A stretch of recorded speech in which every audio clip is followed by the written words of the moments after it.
saya, apanya yang ilahi di diri Yesus? Jasmaninya. Jasmaninya adalah ilahi. Maka Ya. yang mati di tiang salib adalah ilahi, begitu. Ya. Dia akan Saya apa? nggak tanya Bible, saya tanya firman. Saya sekarang bertanya, baru saya masuk Jangan pertanyaan kedua. jauh-jauh dong. Yang Kok itu jauh-jauh? di luar kemampuan saya, firman itu. Kalau kamu Sampai tidak mampu, jangan ujung-ujung coba untuk menjelaskan. Memahami Trinitas harus beranjak dari teks-teks Alkitab, walaupun tidak ada satu ayat pun dalam Alkitab yang menyebutkan istilah Trinitas atau Tritunggal.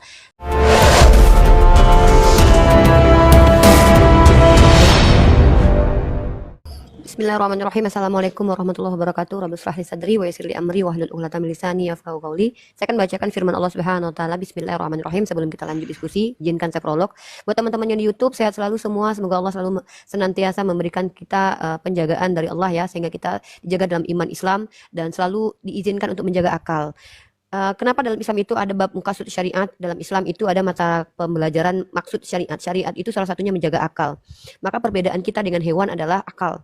Setiap hewan itu ada yang punya otak, seperti udang aja punya otak, tapi mereka tidak punya daya otaknya itu untuk berakal seperti kita. Dalam istilah mantik, manusia adalah hayawanun natik, hewan yang berpikir. Maka perbedaan kita tipis-tipis dengan monyet adalah akal kita. Kalau kita tidak memfungsikan akal, maka kita sudah sama dengan binatang.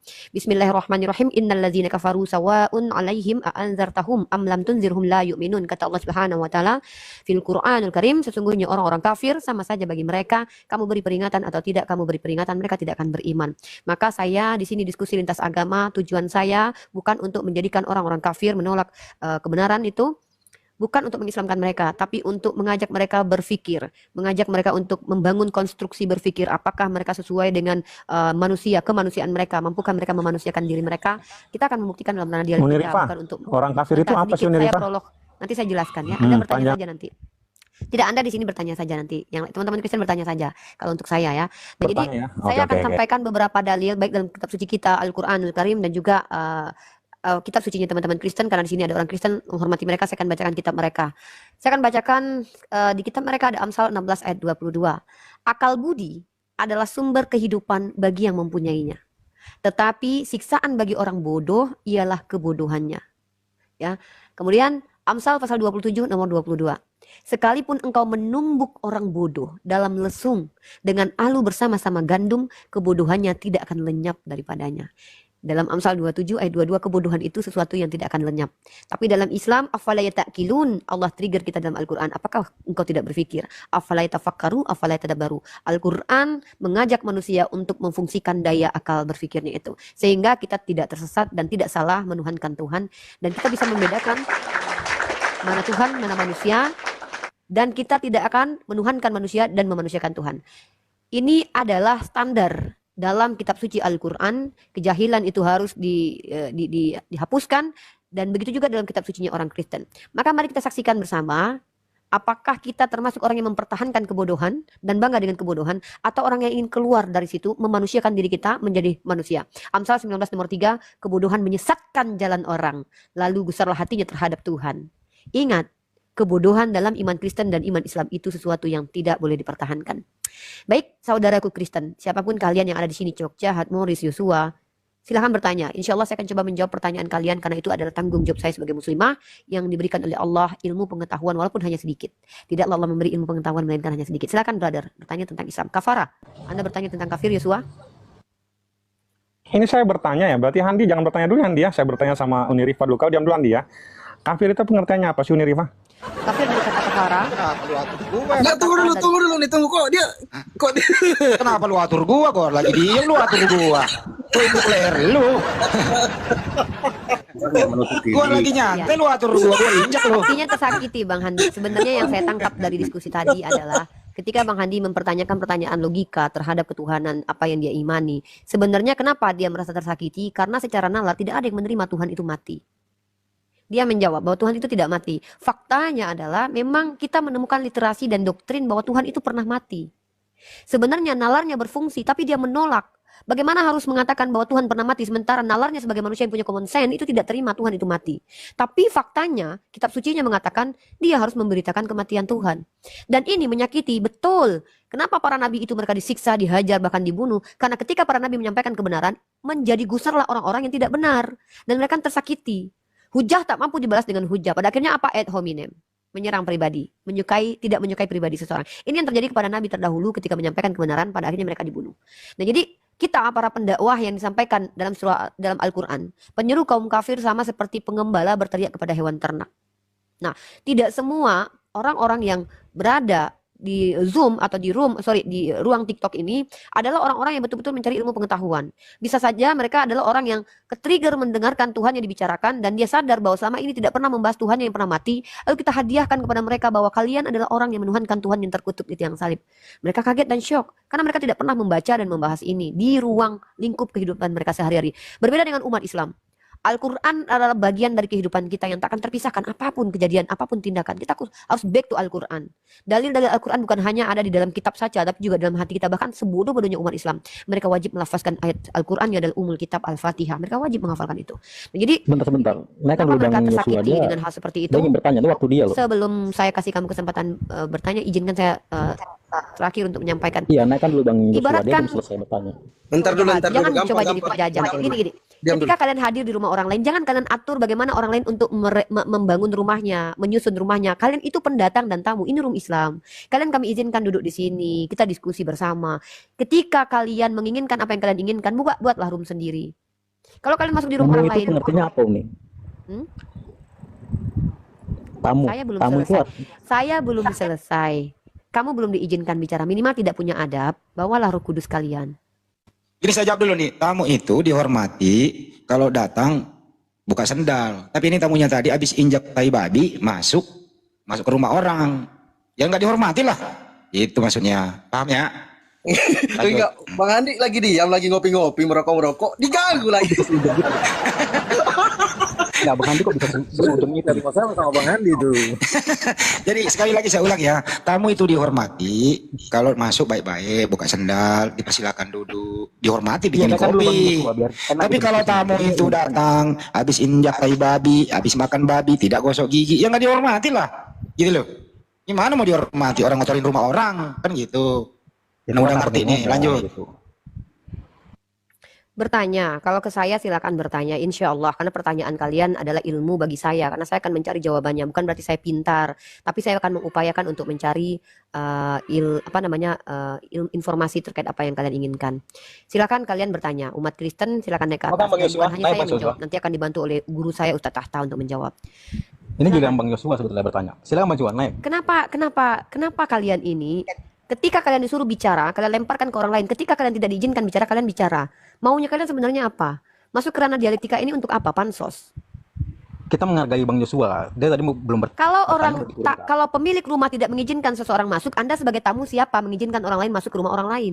Anda tidak diajarkan adab, nggak masalah, tapi minimal bawa Roh Kudus. Apakah Anda tidak diajarkan Ini bukan rumah, Uni, kebijaksanaan? tapi ini ruang diskusi gitu. Jadi Nah, kita ruang diskusi memiliki ini hak yang sama milik gitu. seseorang yang adalah muslim. Siapapun berhak memasukkan dan mengeluarkan orang-orang yang di Komal ini. Dan Anda siapa? Anda kesini mau ngapain? Kalau Udah, Anda tadi hanya tahu. ingin mencari Bang Joshua curhat tidak ada seperti menghujat. nenek-nenek yang kehilangan Dia sendal, ngapain di sini, brother? Dia sportif, sopan. Bacain doa Yohanes 1 dulu nih, bacain doa Yohanes 1 deh. Nah, naikkan 10 dulu Bang sampai Yosua. 11. Saya ingin mendengar pertanyaan dia gitu. Dulu diam dulu, Harusnya dibacain memberi dulu doa Yohanes Saya 1 bingung 10 dengan sampai orang 11. Kristen. Yohanes 1. Sebentar Dua Bang, Yohanes jangan 1 nomor lari. 10. Yohanes Diam dulu, itu Oi. mana? Diam dulu. Dua Yohanes 1 nomor 10 sampai 11.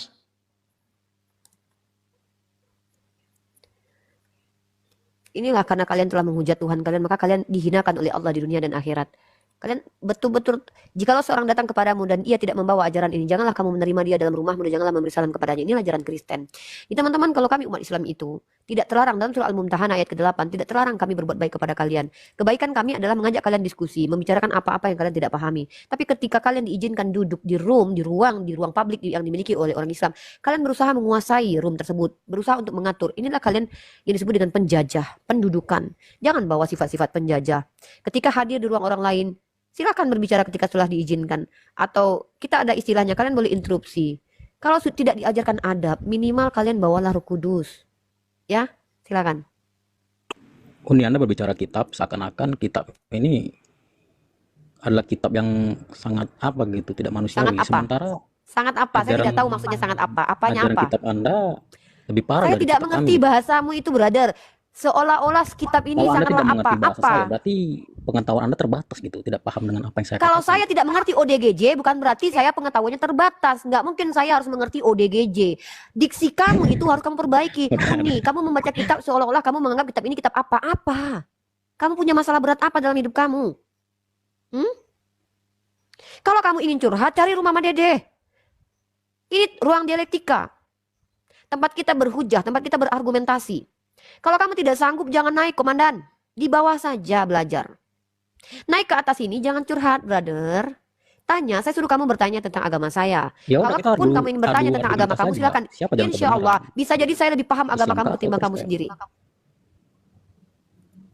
Silakan, brother. Kamu mau mempertanyakan apa? Doktrin Trinitas?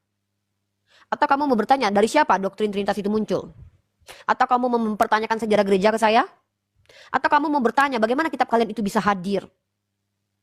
Silakan, itu ilmu buat kamu. Ya, kami menghormati kalian, memanusiakan kalian. Terkadang kalian yang tidak memanusiakan diri kalian. Ketika kalian sudah membinatangkan diri kalian, kenapa kami harus memanusiakan kalian? Oke? Seburuk-buruknya manusia, memanusiakan manusia gitu. Iya, Itulah. kamu tetap manusia, manusia yang buruk. Seburuk-buruknya kamu tetap kamu Saya manusia, dan Anda tapi kamu manusia ciptaan. yang buruk. Anda jangan merendahkan martabat manusia gitu. Merendahkan martabat orang lain gini, mengatakan Masalahnya kotoran Anda itu menghina bau itu bukan ciptaan Anda sendiri gitu. berdusta.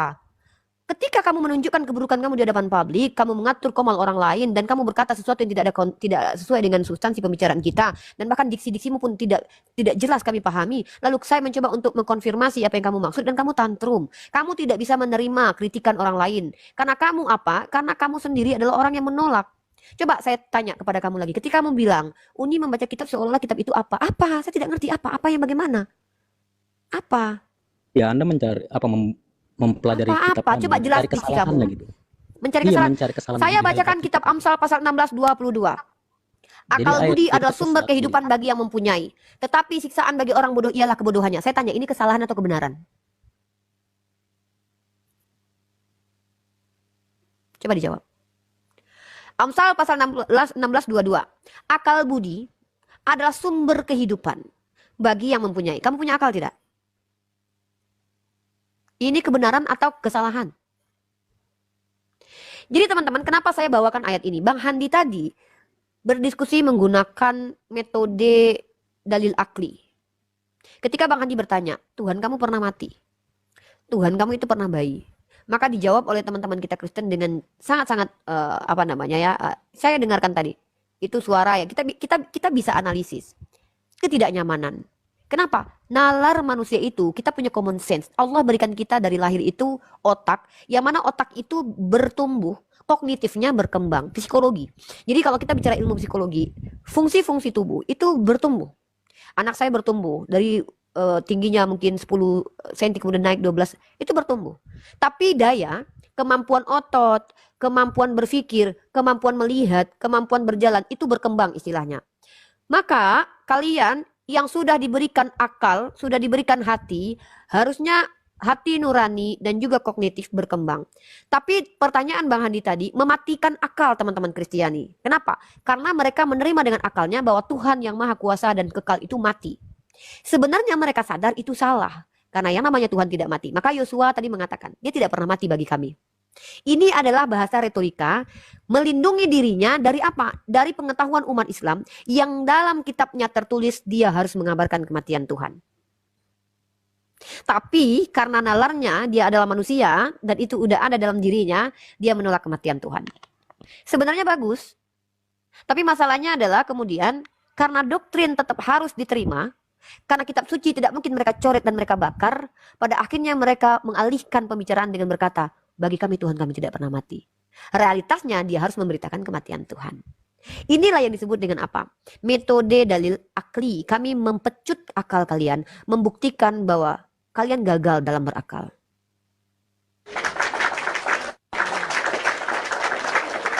Makanya saya minta kalian lebih baik bertanya saja.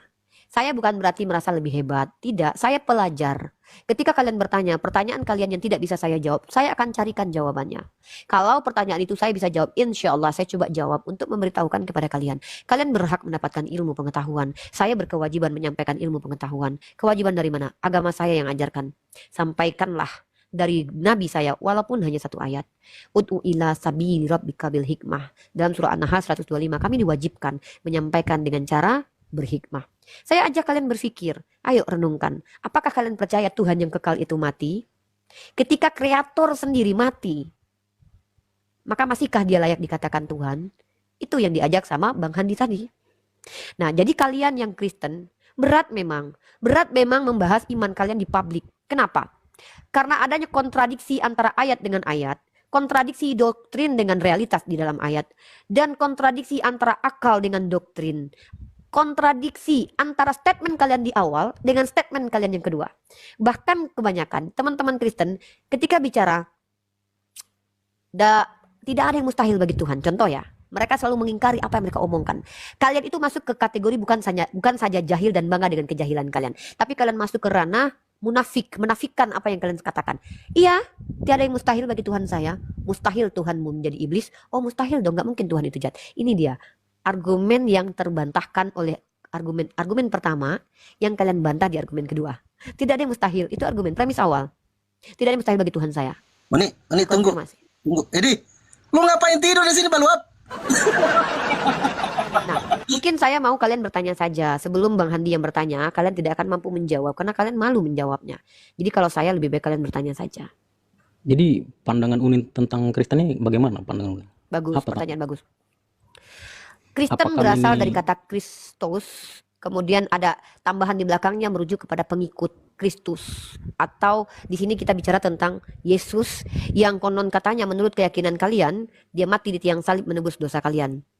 Isus sebenarnya adalah nama Yunani dari seseorang yang bernama Yeshua dalam bahasa Ibraninya. Dalam bahasa Syriaknya dipanggil dengan Iswa Masaha. Dalam dialek Arabnya dia dipanggil Isa Al-Masih. Nah kemudian kalian yang mengaku sebagai pengikut Kristus sebenarnya adalah orang-orang munafik. Orang-orang jahil. Kenapa? Kalian jahil berbicara sesuatu yang kalian tidak tahu. Contohnya kamu tadi. Kamu berkata sesuatu yang kamu tidak pahami. Uni membaca kitab seolah-olah menganggap kitab itu apa? Apa? Maka kami umat Islam itu diperintahkan berguru kepada orang yang ketika berbicara dia mengerti apa yang diucapkan. Jahil ini bisa dihindarkan, bisa dirubah kalau kamu mau. Tapi yang paling mengerikan adalah orang jahil yang bangga dengan mempertahankan kejahilannya dan bangga dengan kejahilannya. Nah, maka Kristen itu siapa? Kristen harusnya adalah pengikut Yesus. Tapi apakah betul kalian Kristen? No. Kalian hanya mengaku Kristen padahal kalian penyembah Kristus. Itulah kalian. Jadi bagaimana Saya nggak yang tahu dikatakan? Bang Edi mungkin beda. Enggak. Jadi bagaimana dengan kata dia berbahagialah yang tidak melihat aku namun percaya? Biarkan aja. Kami tidak pernah melihat Nabi Muhammad SAW. Kami tidak pernah melihat Nabi Isa AS. Tapi kami Ini kan kita mengikuti bahas ajaran mereka. Yesus, kok lari ke Muhammad. Iya, saya Yesus sepakat dengan berkata- ayat itu. Berbahagialah mereka yang tidak melihat Yesus tapi percaya. Apanya yang kamu percaya dari Yesus? Coba saya tanya, siapa Yesus menurut dirinya? Coba kamu Menurut jawab. Yesus. Siapa Yesus menurut, kalau kamu percaya kepada Yesus, siapa Yesus menurut Yesus? Tolong jawab. Kalau menurut Yesus, Yesusnya memang manusia, 100% manusia. Tapi perkataan dia ini yang membuat orang Saya percaya. bertanya, tidak pakai tambahan. Siapa Yesus menurut dirinya?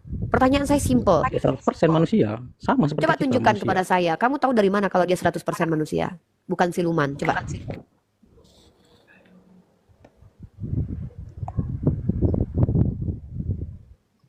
Silakan. Bacakan. Logos itu telah menjadi manusia, artinya firman itu telah menjadi daging dan ilahi menjadi jasmani. Rohnya roh Bapa dan akan kembali kepada Bapa. Sementara ilahinya itu menjadi manusia jasmani gitu. Ilahinya menjadi jasmani. Iya, ilahinya itu yang menjadi manusia gitu. Pertanyaan saya, ilahi yang menjadi jasmani ini apakah manusia ataukah ilahi? Atau separuh manusia, separuh ilahi, atau siluman? Coba dijawab. Iya manusia, sepenuhnya manusia. Tapi rohnya roh Bapa gitu.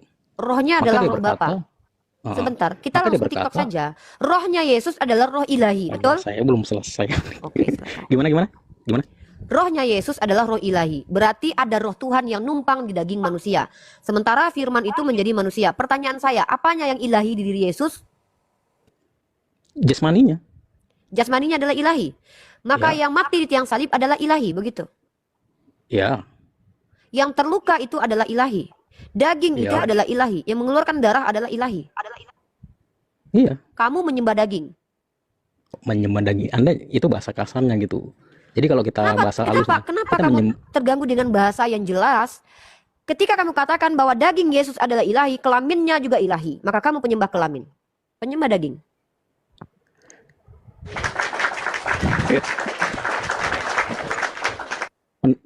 Coba Anggapan baca Anda ini kitab bisa kamu, dibenarkan. brother. Saya kembalikan kamu kepada apa yang disampaikan oleh Salomo dalam Amsal 27:22. Sekalipun engkau menumbuh orang bodoh dalam lesung dengan alu bersama-sama gandum, kebodohannya tidak akan lenyap daripadanya. Ini adalah perkataan dari Salomo dalam kitab Amsal. Buanglah kebodohan, maka kamu akan hidup, dan ikutilah jalan pengertian. Bagaimana mungkin kamu berkata daging Yesus adalah ilahi, sementara daging itu berkembang dan bertumbuh dari rahim Maria, kemudian menjadi laki-laki dewasa, kemudian dihajar hansip Romawi dan terluka mengeluarkan cairan yang disebut dengan darah. Kemudian daging itu menjadi mayat 3 hari 3 malam, yang konon katanya bangkit menurut kalian, dan tapi kalian tidak bisa membuktikan secara eksplisit kebangkitannya. Kenapa? Tidak ada saksi yang melihat. Kalian hanya mendapatkan Loh. informasi dari Matius, Markus, Lukas, yang bahkan itu adalah konon baik, baik, katanya penulisnya. Jadi kalau Silakan Yesus dibaca. bangkit Konfirmasi dari- dulu pernyataan saya. Jangan Iya, malu-malu jadi dengan begini. konsekuensi logik keimanan kamu. Kamu penyembah ketika penyembah dunia daging. diciptakan, apakah ada manusia yang melihatnya gitu? Sama seperti Yesus, dia bangkit. Saya apakah tidak ada bertanya saksi? ketika Yesus berubah menjadi manusia. Saya tanya, ketika kamu mengatakan daging Yesus adalah ilahi, kamu terima kalau kamu penyembah daging? Yang kami tuhankan itu yang di dalam tubuhnya Uni gitu. Siapa di dalam tubuhnya itu? Yang di siapa, dalam gitu? tubuhnya itu jantung, ginjal, lambung, atau kotorannya? Oh, itulah Anda Yang mungkin. mana? Jadi rohnya Ya itu sudah, roh saya ganti Bapa. pertanyaannya Itu biar yang enak. dituhankan, gitu. Apanya yang kamu tuhankan dari diri Yesus? Silakan dijawab. Roh dalam dirinya. Yang Oke, bersemayam itu daging Yesus itu Tuhan bukan? Itu tubuh manusianya Uni. Lalu bagaimana kamu Apakah berkata juga tadi saya bahwa belum- daging itu adalah ilahi? Kamu mengerti tidak apa arti ilahi? Kan ilahi itu berubah menjadi jasmani. Ilahi itu dari kata ilah, itu artinya adalah sembahan. Apakah daging itu sembahan? Kamu mengerti? Makanya saya katakan sebelum berbicara, pahami dulu apa yang kamu sampaikan. Apa definisi? Apa makna dari ilahi? Silakan dijawab. Sebentar, Bang Yosua tuh mau naik. Biarkan dia naik. Kenapa biar butuh imbang bantuan gitu. Yosua? Bukan butuh Kenapa bantuan. tidak Jadi, ingin menyelamatkan diri biar ada- sendiri? Kenapa harus membawa orang lain dalam diskusi kita berdua? enggak. Jadi saya di sini biar leluasa gitu berpikir. Ini gitu. brother, Karena brother, di sini orang Islam semua, brother. gitu. Makanya saya peringatkan teman-teman Kristen yang saya hormati di bawah. Hati-hati dalam berargumen. Ketika kalian bertanya, kewajiban saya menjawab kalau saya punya jawabannya. Dan kewajiban saya adalah mengkritisi setiap argumen kalian. Ketika Anda sudah berkata, saya masih ingat dengan perkataan Anda, netizen masih mengingat. Anda mengatakan daging Yesus itu ilahi. Apa maksud daging Yesus ilahi? Silakan jawab. Ya kan saya membaca sesuai data gitu. Datanya yang mana? Ilahi itu menjadi jasmani. Di mana itu Apakah tertulis saya ilahi akan menjadi? Di mana tertulis ilahi menjadi membantah Bible jasmani? yang sudah ada? Brother, di mana tertulis ilahi menjadi jasmani? Kan saya sudah tunjukkan tadi ini gitu. Iya, coba baca di Firman itu situ. menjadi daging dan yang ilahi, Ilahi. menjadi jasmani. Menjadi jasmani. Kenapa harus merubah-rubah gini? Apa Bahasa yang Indonesia berubah? itu bahasa Jadi yang sudah dibakukan, yang mana definisi Akhirnya secara dibantah terminologisnya ada. Di mana di situ tertulis ilahi menjadi jasmani? ya ini di Yohanes 1:14. Oke, firman Apakah saya Tuhan itu akan adalah membuka ilahi. kata saya gitu. Oke, firman itu adalah ilahi. Firman, Firman itu itu ilahi. menjadi daging. Firman No, itu no, menjadi pertanyaan saya bukan daging. itu. Firman itu adalah ilahi. Kok firman itu ilahi? Oke, mana ilahi di situ? Tulisan ilahi mana di situ kalau begitu? Kenapa kamu bawa kata-kata ilahi? Kamu ngerti nggak arti ilahi apa?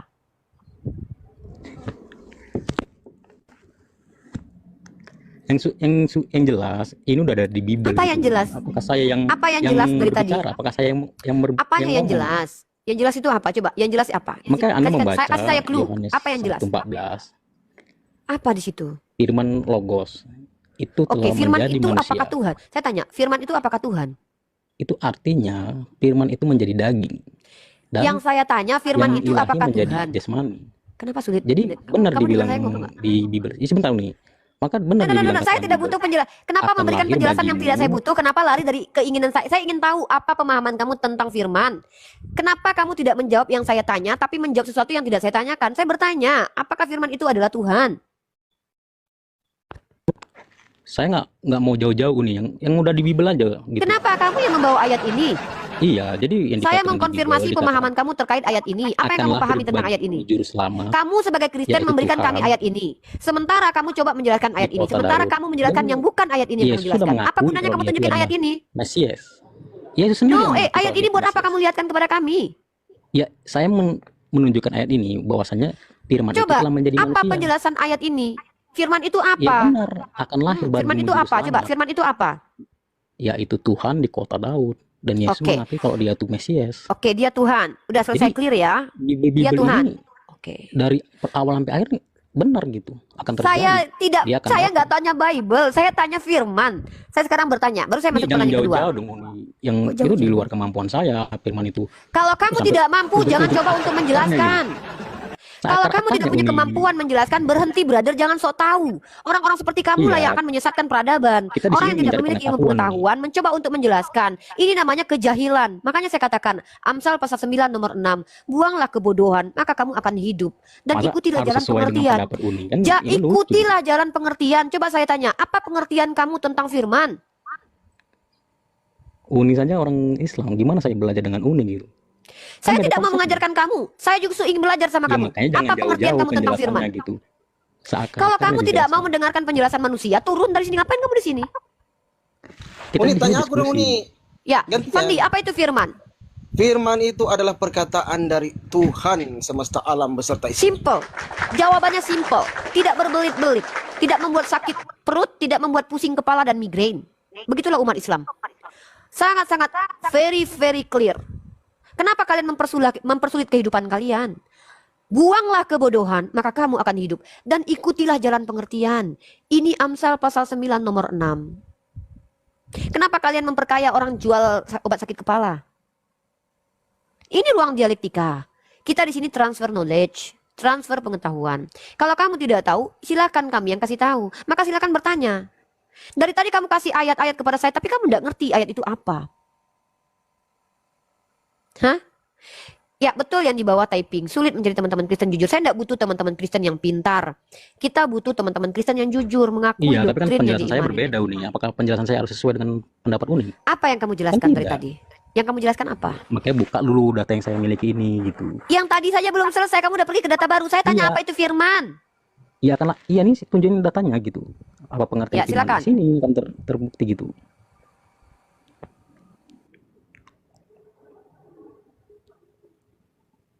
Ya Diperbesar dong. silakan. Diperbesar Jelaskan. bukan dibaca. Kamu Biar baca teman-teman saja. di bawah itu Kamu di tahu sini gitu. mau pansos. Kamu ingin eksis di sini. Enggak, Kamu biar- ingin diperhatikan. Kamu Bentar, butuh Uni. kasih sayang.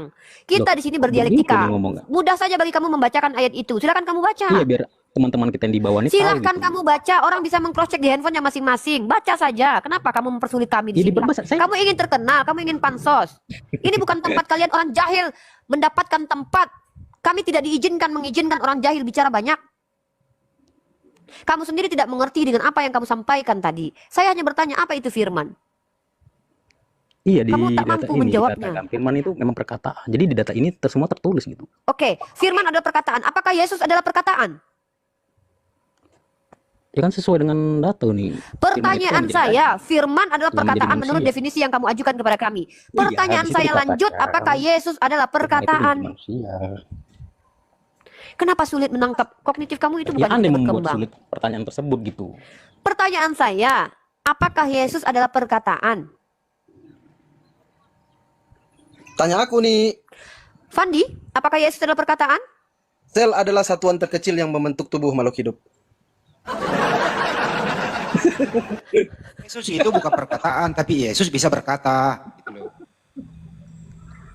Nah, maka kenapa dari tadi saya mengulang-ulang Amsal pasal 9 nomor 6? Kita membuktikan mereka hanya mengencing nih ayat-ayat ini. Mereka tidak berpatokan kepada ayat ini. Kalau mereka mengakui bahwa ini adalah firman Tuhan, mereka akan ikuti. Buanglah kebodohan, maka kamu akan hidup. Dan ikutilah jalan pengertian. Apa yang kamu mengerti dari ayat yang kamu bawa?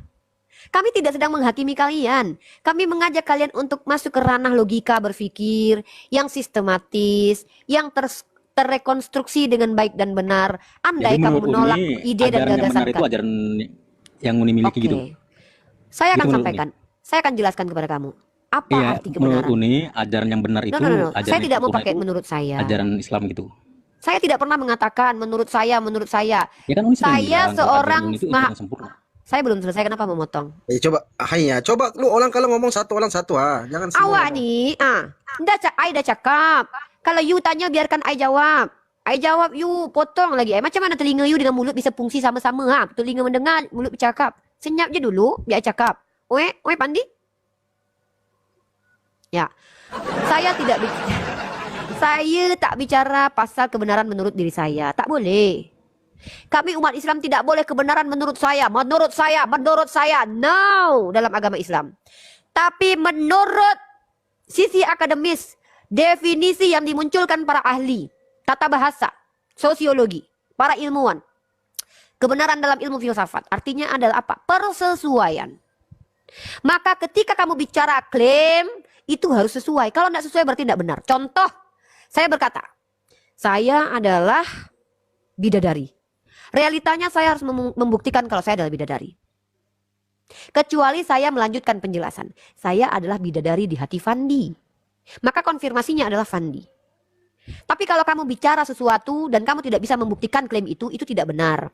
Maka kebenaran di sini konteksnya kita gunakan universal. Karena kalau saya bicara dari sisi agama saya, itu adalah kebenaran subjektif. Kebenaran dari sisi iman saya. Kamu berhak menolak. Tapi ketika saya mampu menunjukkan kebenaran subjektivitas saya dari sisi agama saya itu adalah benar, kenapa kamu tolak? Secara universal tidak terbantahkan.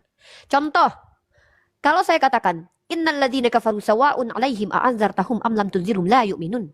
Ini sudah terbukti berkali-kali berapa banyak orang-orang kafir yang ketika sudah ditunjukkan ayat mereka sendiri mereka masih berkelit. Artinya ini benar. Maka ini betul firman Allah. Apa definisi firman?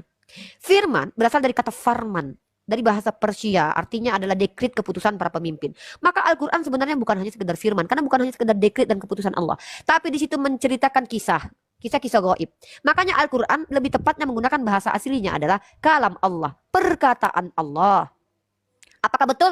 Maka kalian silakan buktikan bahwa ini bukan perkataan Allah. Allah sudah kasih challenge-nya. Bismillahirrahmanirrahim. Wa in kuntum fi raibim mimma nazzalna ala abdina fa'tu bi suratim mim mislih. Kalau kalian ragu dengan apa yang diturunkan kepada nabi kami, buatlah semisal satu surah saja. 1400 tahun. Sudahkah ada orang yang bisa menandingi Al-Quran? Kalau kita bicara tentang Bible karangan Lukas, Bible karangan Matius, Bible karangan Yohanes, itu berbeda-beda. Dibuat oleh manusia, ditiru oleh manusia. Bible karangan Thomas apokrifa, Bible karangan Filipus apokrifa, disembunyikan. Bible karangan Maria Magdalene dibuang ke belakang. Bible karangan Barnabas dibuang ke belakang. Artinya ada orang-orang yang mampu meniru karya manusia yang disebut dengan Biblos. Sementara Al-Quran adalah kalam Allah. Tak ada yang mampu membuat ciptaan, meniru ciptaan Allah. Kita ini adalah kreator juga. Saya juga pencipta. Pencipta apa? Saya menciptakan jurnal, menghadirkan jurnal. Tapi saya adalah pencipta yang diciptakan. Sementara Tuhan adalah pencipta yang tidak diciptakan. Maka apakah layak Tuhan kamu yang bernama Yesus dikatakan pencipta yang tidak diciptakan? Terbantahkan dengan dalil kitab suci kamu. Apa kata pencipta yang diciptakan ini? Aku tidak dapat berbuat apa-apa dari diriku sendiri. Bisakah dia dikatakan pencipta yang tidak diciptakan? Prima causa? Tak bisa. Jadi saya mengajak kamu berpikir dalam konteks universal, bukan doktrin saya. Tapi walaupun begitu, saya tetap harus menjelaskan iman saya. Silakan kalian memilih. Menurut kalian make sense, masuk Islam. Tidak make sense, tinggalkan Islam. Karena Islam untuk orang-orang berakal. Saya buktikan kalau kamu tidak berakal, maka kamu tak layak menjadi orang Islam. Buktinya apa? Apa buktinya kamu tidak berakal? Kamu tidak mampu menjelaskan kepada saya apa itu firman. Itulah kamu dikatakan tidak berakal. Kamu punya otak, tapi tidak berakal. Udang pun punya otak. Tapi saya tidak masalah, kami tidak mendiskreditkan kalian. Bahkan Allah sayang menyeru kepada Nabi Ibrahim alaihissalam tentang orang Majusi.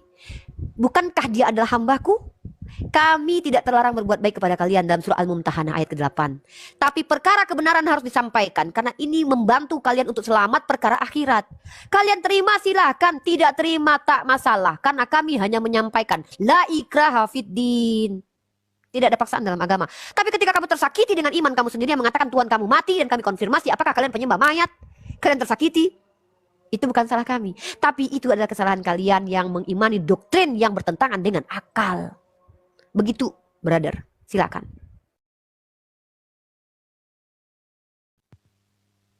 Jangan nangis. Yang nangis siapa bang? Itu Silakan ditanggapi. Ajukan gagasan kamu. Ajukan ide dan gagasan kamu. Jadi kalau Uni mengatakan Al-Quran itu adalah ajaran yang paling sempurna ataupun benar, itu tidak bisa. Kamu tidak berakal dari tadi. Saya katakan Al-Quran kalam Allah. Kamu tidak menangkap, kognitif kamu bermasalah. Iya, jadi bagaimana kalau kalam Allah? Saya tidak pernah mengatakan apa yang kamu sampaikan. Sejak kapan saya menyampaikan? Kenapa harus menerjemahkan perkataan orang lain? Mengatakan kalam Al-Quran itu kalam Allah. Tapi bagaimana kalau bertentangan dengan hadis Nabi gitu? Apakah itu bisa dibenarkan gitu? Hadis Nabi itu artinya apa? Coba dijelaskan ke saya. Ya kan sabda-sabda yang dilakukan Nabi terus diriwayatkan oleh sahabat-sahabatnya gitu. Hadis Jadi itu kalau bertentangan dengan adalah kalam sabda. Allah gimana dia bola? Ngomong dulu. Coba tunjukkan kepada saya bahwa parameter Al-Quran itu harus sejalan dengan hadis. Karena hadis itu ada klasifikasinya. Hadis sahih, Di hadis Al-Quran do'if. mengatakan aku tidak akan mengajab Saya seorang belum, ini hamba kenapa Kak? kalau dia Sebenarnya tengah-tengahnya kamu ada bukan Nabi bodoh, Shallallahu tapi Alaihi kamu Wasallam. ingkar. Saya masih bicara, Ingkar dari kamu mana sudah sih? memotong. Kamu belum menangkap poin saya. Kamu tidak mengerti hadis. Hadis berasal dari kata apa? Coba.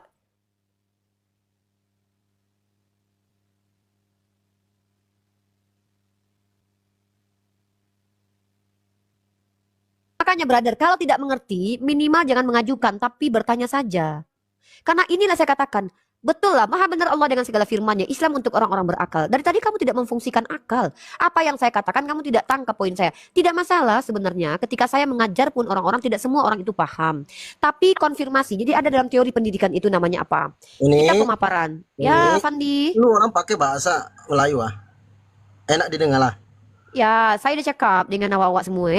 Kalau seandainya awak tak bisa mengerti dengan apa yang I cakap, konfirmasi, tanya ulang. Sulit memang, karena kognitif itu tak semua orang sama, tahu? Nah, jadi kalau awak tak paham, awak tanya je. Jangan sok-sok awak pula nak menjelaskan. Ini nak menjelaskan, tapi ditanya apa arti hadis, awak pun tak paham. Matilah awak dimakan cacing.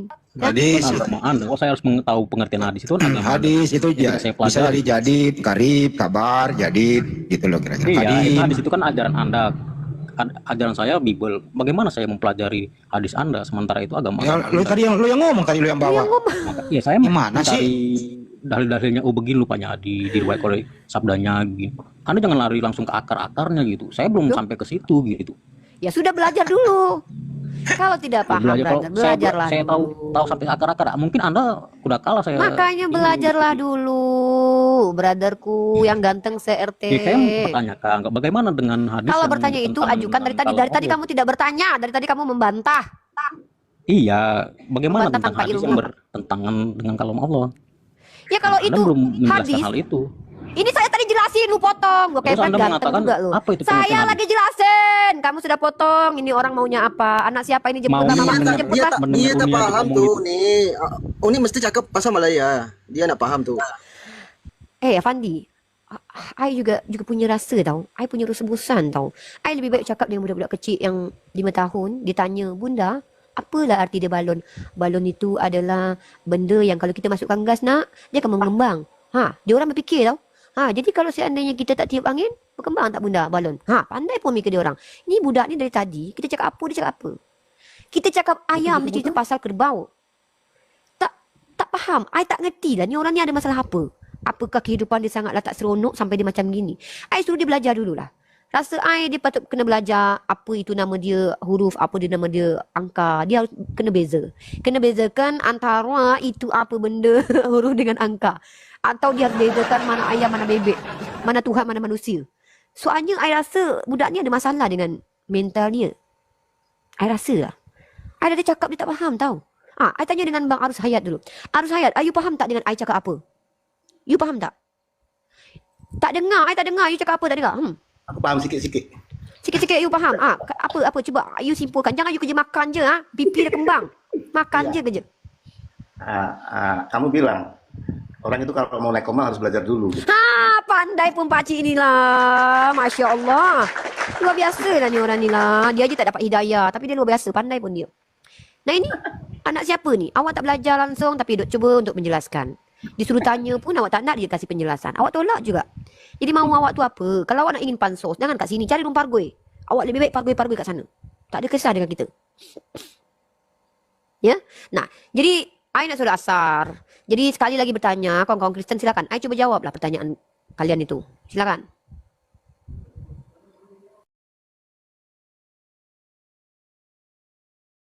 Ini Fandi, ada yang lain aja Fandi. Ini Martin, silakan Martin. Kalau ada atau Bang Morris silakan yang mau ditanyakan Bang Morris. Buka mute-nya Bang Martin atau Bang Morris silakan. Oke, selamat sore semuanya, Bunda Rifa. Selamat sore. Halo sore Martin. Oke, Apa kabar Martin? baik Bunda. Oke. Martin suaranya dibesarkan sedikit Martin. Nyali juga harus dibesarkan. Jangan yang lain aja yang dibesarkan. Silakan Martin. Oke, ini Bang Morris dari tadi, biar Bang Morris duluan saja Bang. Oke. Morris, ada yang mau ditanyakan Morris sebelum saya kembali ke kayangan untuk menyembah kepada Allah saya? Iya, iya, ya. Makasih Kak Rifa. Sama-sama Bang Morris, silakan. Saya pengen ini penjelasan terkait yang tadi Uni Rifa sampaikan itu terkait apa namanya sejarah munculnya Trinitas itu. Iya, Trinitas itu kan dari bahasa Latin, tria, uno substansi tria persona, dari tertulian Trinitas, dan itu bukanlah konsep biblikal, tapi itu adalah konsep dari orang-orang yang mencoba untuk menolak Tuhan yang politeis lah. Karena bagaimana mungkin kalian terima? Karena orang-orang pagan lah yang menyembah kepada Tuhan yang tiga. Nah, sementara mereka seperti bapak-bapak gereja kalian itu mengambil literatur dari kitabnya orang Yahudi, yang mana mereka Yahudi ini konsep ketuhanannya adalah monoteis. Tapi ternyata tertulis dalam informasi yang mereka kanunkan dalam kitab kalian itu tidak bisa dipungkiri bahwa ada ternyata pentuhanan kepada makhluk yaitu Yesus Christ. Nah, jadi saya anggap Tritunggal atau Trinitas ini adalah dogma yang muncul dari orang-orang yang melakukan sinkretisme, pencampuran antara ajaran pagan dengan ajaran monoteis. Oke, saya kasih data saja ya. Saya akan kasih kalian data yang lebih akurat dari penjelasan saya ya. Saya tadi itu menyimpulkan, tapi ini saya dari data saya. Tunggu ya, awak sekejap ya Morris. Awak senyap-senyap je dulu. Saya nak kasih awak data biar awak paham macam mana lah Trinitas itu bisa ada Oke. Betul-betul. Ya. Nih, aku pamit dulu ya, mau golf dulu. Teman-teman, Bang Andi, aku mau golf dulu ya, pamit. Oke, siap. Bang Indi, aku mau golf dulu, golf. Lanjut. Apa nih laptop I? Laptop I kenapa pula ni bermasalah ni? Lalu kira-kira Sebentar. Saya kasih Anda data saja ya. Saya tidak mau berbicara tentang apa namanya sesuatu yang datanya tidak ada. Oke, ini dia. Oke, saya nak tengokkan data tentang Trinitas. You boleh cari, kalau you bisa cari, you cari seorang. Kalau you tak nak cari seorang, you boleh I bantu. I dapat ini dari Magnum Opus, jurnal teologi. Ya, kita cakap ini pasal akademik ya. You understand what I say? Wait. Aduh. Bentar. Saya kesulitan saya itu. Nah, ini kita dapat. Saya mengambil dari Magnum Opus, jurnal teologi dan kepemimpinan Kristen, volume 1, number 1, bulan Desember tahun 2019. Halaman ke-22 Anda cross check ya. Copyright 2019 Magnum Opus dari Tri Untoro. Lembaganya adalah Sekolah Tinggi Teologi IKAT Jakarta. Ini adalah Gmail si pembuat ya. biksuho@gmail.com. Oke. Apa kutipan yang saya ambil? Misteri Trinitas tak mudah dipecahkan. Selain memang tidak mungkin memahami rahasia ini secara utuh, tetapi juga seringkali umat Kristen mengalami salah sangka dan persepsi mengenai hal ini. Itu bukan poin saya yang ingin saya ajukan, tapi yang ingin saya katakan adalah memahami Trinitas harus beranjak dari teks-teks Alkitab, walaupun tidak ada satu ayat pun dalam Alkitab yang menyebutkan istilah Trinitas atau Tritunggal. Namun indikasi dan konsep itu ada secara substansi, sehingga bapak-bapak gereja berinisiatif. Jadi Tritunggal itu adalah inisiatif, berasal dari inisiatif yang inisiatif mengidentifikasi. Dan ini dari manusia, yang bisa saja ini salah kaprah. Nanti saya buktikan kesalahannya. Konsep itu menjadi sebuah istilah Trinitas. Ayat-ayat atau teks Alkitab tentang Trinitas tersebar di sepanjang Perjanjian Lama hingga Perjanjian Baru menurut penulis. Yang paling umum digunakan dalam Perjanjian Lama adalah pendekatan teks dalam Kejadian 1:26 ketika disebutkan istilah kita, identifikasi. Namun apakah itu absolut benar? No, karena ini kitab sucinya orang Yahudi. Andailah betul Trinitas ada, orang yang lebih punya konsep Trinitas lebih dahulu adalah Bani Israel. Tak mungkin mereka lebih bodoh daripada kalian, karena mereka menggunakan bahasa aslinya dan mereka menghafalkan kitab mereka. Untuk menunjuk Allah yang mencipta, bentuk jamak ini dimaknai sebagai konsep atau dasar pemahaman Allah Tritunggal. Ini menurut penulis yang adalah seorang Kristen. Secara definisi, Tritunggal atau Trinitas ini adalah bahasa Latin, yang secara harfiah berarti 3 serangkai. Dari kata trinus, rangkap 3. Tuhan kok dirangkap. Menyatakan bahwa Allah adalah 3 pribadi atau hipostatis yang sehakikat konsubstansial. Bapa, Putra, Yesus Kristus dan Roh Kudus sebagai satu Allah dalam 3 pribadi. Masalahnya ini terlihat indah, terdengar indah. Penjelasannya terdengar, wow, bahasanya keren sekali. Tapi apakah betul itu bisa diterima secara akal? Tritunggal adalah konsep. Tapi ternyata menurut si penulis Magnum Opus, ini adalah misteri. Bagaimana mungkin produk fikir manusia tidak bisa dimengerti oleh manusia? Kalau datang dari Tuhan tak dapat dipahami manusia, make sense, wajar. Karena manusia bukan Tuhan. Tapi keluar dari produk fikir manusia, tak bisa dipahami manusia. Ini namanya apa? Penipuan publik. Seolah-olah bahasanya indah. Tapi pada dasarnya ini tidaklah sebuah konsep yang betul-betul keluar dari ranah berpikir. Karena kalau ranah berpikir artinya harus logik, harus dipahami. Maka ketika Trinitas adalah misteri, bagaimana dia bisa dikatakan konsep? Konsep keluar dari pikiran manusia, tapi tak mampu dipahami dengan pikiran, mati saja sudah. Ya, begitu. Maka saya katakan, ini adalah kontradiksi antara doktrin dengan logik. Antara definisi dengan realitas. Definisinya konsep, dia ada konsep. Tapi realitasnya tak mampu dipahami oleh pikiran. Meledak sudah, gagal sudah dikatakan sebagai konsep. Begitu. Dan kalau kita telusuri Trinitas ini adalah bukan konsep bagaimana memahami Tuhan. Tapi konsep tentang Tuhan. Karena yang Trinitasnya adalah Allah Bapa, Putra dan Roh Kudus. Bagaimana mungkin kalian Kristen yang percaya Tuhan dalam 1 Timotius pasal 6 ayat 16 tak terlihat, tak bisa dihampiri, tak mati, tak akan masuk ke dalam akal. Dia transenden, melampaui ruang dan waktu. Tiba-tiba bisa terkonsep. Konsep, persepsi, muncul dari stimulus. Kamu tidak akan bisa berkata itu putih sebelum kamu melihat itu putih dan sepakat secara konsensus kita beri nama itu putih. Bagaimana mungkin kamu bisa menceritakan sesuatu yang tidak pernah kamu lihat tanpa kamu diberitahu? Saya bisa menceritakan sesuatu yang tidak bisa saya lihat tapi saya diberitahukan. Ada stimulus itu dari suara. Kalaupun saya tidak bisa melihat, saya bisa tahu dari pendengaran. Kalaupun saya tidak bisa mendengar, saya bisa dari kulit raba. Panas itu tidak saya lihat.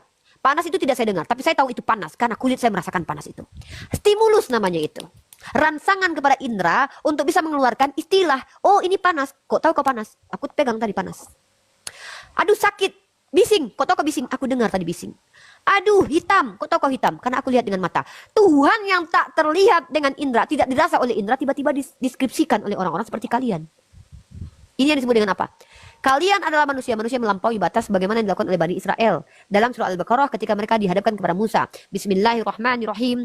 Wa iz qultum ya Musa lan nu'mina laka hatta narallaha jaharatan fa akazatkumus sa'iqah wa antum tanzurun. Wa iz qultum ya Musa, mereka berkata kepada ya Musa, kami tidak akan beriman kepada Tuhanmu sebelum kami melihat Tuhanmu. Padahal mereka mengetahui bahwa mereka tidak memiliki kemampuan untuk melihat Allah. Mereka sadar kemampuan mereka, tapi mereka lancang dan kurang ajar sehingga memaksa Tuhan harus mereka lihat, Tuhan harus mereka masukkan dalam akal seperti yang kalian lakukan, mengkonsep Tuhan. Kalian akal-akali Tuhan itu. Inilah yang kami tentang umat Islam, karena kami ada umat yang diperintahkan afala ta'qilun. Saya belajar di kampus membedakan antara Tuhan dan manusia, tiba-tiba kalian menyamakan Tuhan dan manusia. Saya bantah itu, bukan karena saya Islam, bukan hanya karena saya Islam, tapi saya juga manusia yang tidak mau anak-anak saya tersesat dengan kalian. Saya punya hak sebagai manusia. Begitu.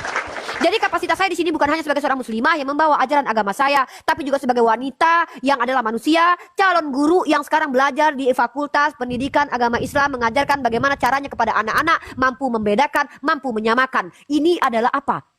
Urusan saya. Lalu ketika kalian hadir dan mengatakan bahwa Tuhan adalah manusia, manusia adalah Tuhan tanpa membawa literasi, enyahlah kau di hadapanku. Kuhempaskan engkau ke neraka jahanam.